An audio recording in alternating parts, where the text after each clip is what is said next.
দুর্গাপুরে আমার কনস্টিটিউয়েন্সিতে একটা চৌকি আদালত আছে ব্রিটিশ আমলে। ৩৯টার মধ্যে কি আছি আমরা? বিচারাঙ্গন, আইনাঙ্গন, আইন বিভাগ বাংলাদেশের সবচেয়ে অবহেলিত একটি জনপদের নাম। আপনি আমার আবারও চুকে দিলেন। ধন্যবাদ মাননীয় স্পিকার।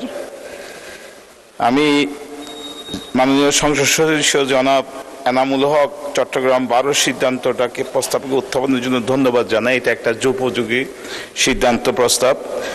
আপনি জানেন যে আমাদের কক্সবাজার জেলায় আইনজীবীদের বসার জায়গা নাই, আদালত ছোট, এখানে মাদক মামলা, মানব পাচার মামলা, অনেক ধরনের মামলা, অন্য যে কোনো জেলার থেকে মামলার সংখ্যা বেশি।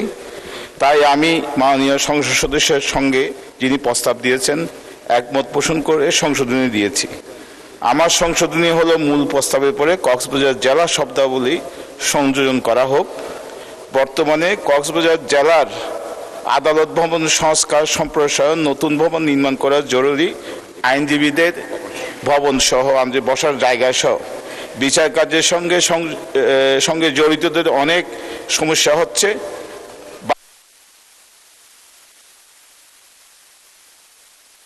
আপনাকেও ধন্যবাদ মাননীয় সদস্য।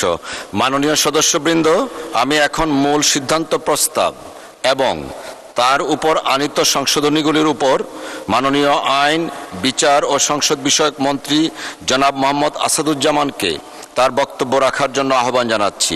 মাননীয় আইন, বিচার ও সংসদ বিষয়ক মন্ত্রী, ধন্যবাদ। মাননীয় স্পিকার, আপনাকে ধন্যবাদ। মাননীয় স্পিকার, বিচারাঙ্গন, আইনাঙ্গন, আইন বিভাগ বাংলাদেশের সবচেয়ে অবহেলিত একটি জনপদের নাম অ্যাজ এ হোল। এটা আপনার অভিজ্ঞতালব্ধ জ্ঞান থেকে আপনি অনুধাবন করতে পারেন। এই মন্ত্রণালয়ের দায়িত্ব নেওয়ার পর থেকেই আমি বলছিলাম আমার দেশের আদালতগুলোতে যথেষ্ট এজলাস আমার নাই। এখানে বিচারকদের আবাসন সমস্যা আছে। চৌকি আদালতগুলোতে আমাদের ভবন নাই।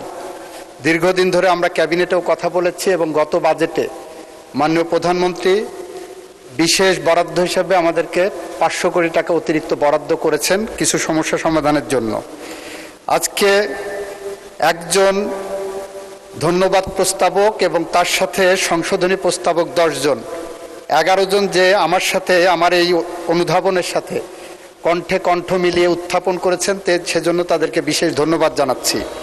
মাননীয় স্পিকার, আপনার মাধ্যমে এই সংসদকে জানাতে চাই, চৌকি আদালত ভবন ও সংশ্লিষ্ট বিচারকগণের জন্য আবাসন নির্মাণ যে প্রস্তাব এসেছে, এই প্রস্তাবের আওতায় আমরা একটি প্রকল্প নিয়েছি। প্রকল্পের মধ্যে পটুয়া চৌকি আদালতের ভবন সহ সারা দেশে 39টি চৌকি আদালতের ভবন এবং সংশ্লিষ্ট বিচারকগণের জন্য আবাসন নির্মাণের প্রকল্প গ্রহণ করা হয়েছে।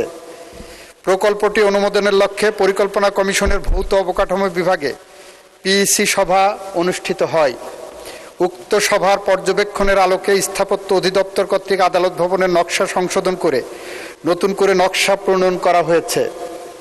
তদানুযায়ী গণপূর্ত অধিদপ্তর প্রকল্প সংশ্লিষ্ট 39টি উপজেলা অফিস থেকে প্রাক্কলন আনয়ন করে প্রকল্পের ডিপিপি পুনর্গঠন করছে।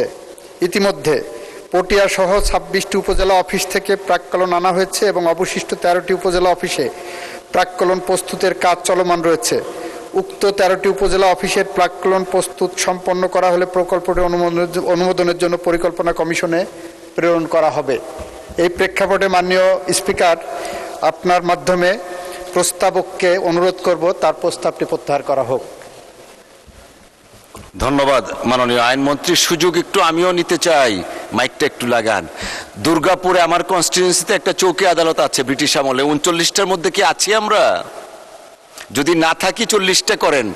আমি এখন ওনার কাছে যাচ্ছি, বলেন। উত্তরটা দিতে পারি মাননীয় স্পিকার। মাননীয় স্পিকার, দুর্গাপুরে যখন চৌকি আদালত হয়েছিল তখন মাননীয় স্পিকার যোগাযোগ ব্যবস্থা তো খারাপ ছিল না। এখন যোগাযোগ ব্যবস্থা ভালো হয়েছে। ওই চৌকি আদালতের প্রয়োজনীয়তা আছে কিনা সেটাও আমরা একটু পরীক্ষা করে দেখে দরকারে সংযোজন করবো মাননীয় স্পিকার। ধন্যবাদ আপনাকে।